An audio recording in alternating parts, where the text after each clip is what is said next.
Walking through New York, the first thing that came to mind is that it reminded me of Sesame Street.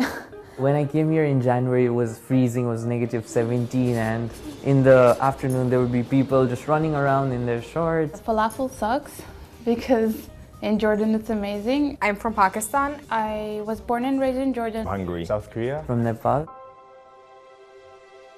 In Colombia, at least, the American dream is very alive. The American dream is huge outside America. It's seen as this country where you can sort of achieve your ambitions and be whoever you want. People just have this one dream to send their kids to the US for higher education or to settle down. There's always this will and this wish of going to the US to study or work. People back home believe in the American dream. On the other side, there are other people who are very critical of the US.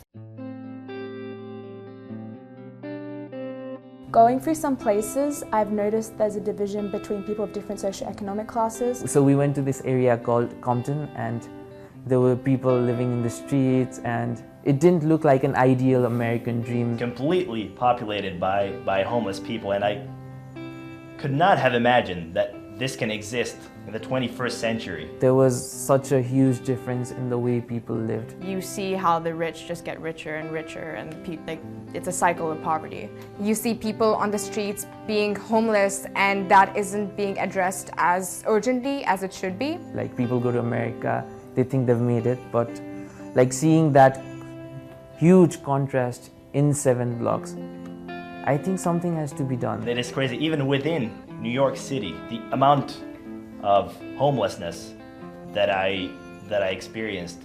Hungary's homelessness is nothing in comparison. America is a great country, sure. It comes with its issues, and I think that's the major one. I would say that one of the most divisive issues in the States is politics in general, because people seem to really feel strongly about the party to which they belong to. People can't really talk to each other anymore. We studied about how a lot of friendships were broken after the election because people thought that the difference in political opinion was too much to deal with.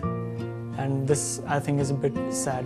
I think it's a very divided society. Let's just sit down and talk about it, but that's what I'm not seeing in the United States. This is something that needs to be solved, because if people aren't getting along with each other, then I don't think that's healthy for a democracy where people can have different opinions but still maintain close relationships with each other on a personal level. I think the US should focus on bringing their people together within the nation, because there are a number of divisions that exist in terms of education, gun control, and inclusion in terms of race and other similar factors. Yeah, sure, there are some issues, but I like the US in the way that, like, although they have all their issues, they always rise up to the end. Like, they mess up and they rise up. I think the US should really first manage to bring its own people together and make sure that the people in the country are managing to succeed and to achieve their American dream.